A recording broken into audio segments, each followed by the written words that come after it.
भारत और पाकिस्तान के बीच बढ़ते तनाव का असर अब शेयर बाजार पर भी साफ दिखने लगा है। 8 मई 2025 को बाजार गिरावट के साथ बंद हुआ था और 9 मई को बाजार खुलते ही इन्वेस्टर्स को भारी नुकसान हुआ। तो इस वीडियो में हम इस गिरावट के कारणों, शेयर बाजार की सिचुएशन और इन्वेस्टर्स के लिए जरूरी जानकारी पर डिटेल में आपको बताएंगे। देखिए, अगर बाजार की गिरावट की बात करें तो उसमें कुछ 3 मेन फैक्टर्स है। सबसे बड़ा फैक्टर है भारत पाकिस्तान के आर्मी के बीच तनाव। 7 मई को भारत ने पाकिस्तान के आतंकी ठिकानों पर मिसाइल हमले किए, जिसे पाकिस्तान ने भारतीय ड्रोन को मार गिराकर जवाब दिया और इस डिफेंस टकराव ने इन्वेस्टर्स के बीच चिंता बढ़ा दी। दूसरा कारण है रुपया में गिरावट। रुपया 8 मई को अमेरिकी डॉलर के मुकाबले 1% गिरकर 85.71 पर पहुंच गया, जो पिछले 2 सालों में सबसे बड़ी गिरावट थी। इससे फॉरेन इन्वेस्टर्स में अनसर्टेनिटी भी बढ़ी है।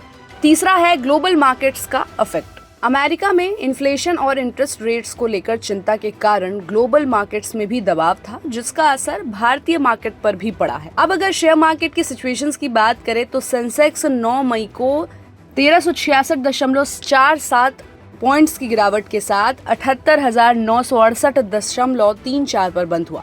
निफ्टी भी 1% से ज्यादा गिरकर 24,411.5 पर पहुंच गया। बीएसई पर लिस्टेड कंपनियों का टोटल मार्केट कैप 8,30,000 करोड़ रुपए घटकर 4,10,19,886.37 करोड़ हो गया। स्मॉल कैप और मिड कैप इंडेक्स भी गिरावट में रहे, जिससे इन्वेस्टर्स का विश्वास कमजोर हुआ है। अब अगर बात करें कि किन सेक्टरों में गिरावट देखी गई है, तो पावर ग्रिड के शेयरों में सबसे ज्यादा गिरावट देखी गई है।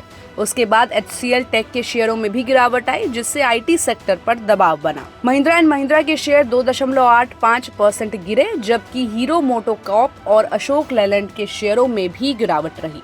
अब इन्वेस्टर्स के लिए कुछ सुझाव है, जैसे कि यदि आप लॉन्ग ड्यूरेशन के इन्वेस्टर्स हैं तो मौजूदा गिरावट को एक अवसर के रूप में देख सकते हैं। मजबूत कंपनियों के शेयरों में इन्वेस्ट करने से आपको फायदा हो सकता है। अपने पोर्टफोलियो में डाइवर्सिटी बनाए रखें, ताकि एक सेक्टर में गिरावट से आपका पूरा पोर्टफोलियो अफेक्ट ना हो। और बाजार की सिचुएशन और कंपनियों के परफॉर्मेंस की लगातार समीक्षा करें, ताकि समय रहते डिसीजन लिया जा सके। अब भारत और पाकिस्तान के बीच बढ़ते तनाव का असर भारतीय शेयर बाजार पर साफ देखा जा रहा है। इन्वेस्टर्स को अभी के सिचुएशन में अलर्ट रहकर अपने इन्वेस्टमेंट डिसीजन लेने चाहिए। बाजार की अनसर्टेनिटी के बावजूद मजबूत कंपनियों में इन्वेस्टमेंट से लॉन्ग ड्यूरेशन में फायदे की संभावना बनी रहती है। तो अगर आप भी ट्रेडिंग करते हैं और शेयर मार्केट को लगातार फॉलो करते हैं, तो अभी के टाइम बिल्कुल भी पेशेंस रखने की जरूरत है। बाकी आपकी क्या राय बन रही है, हमें अपनी राय कमेंट बॉक्स में दें और ऐसे ही अपडेट्स के लिए देखते रहिए गुड रिटर्न्स।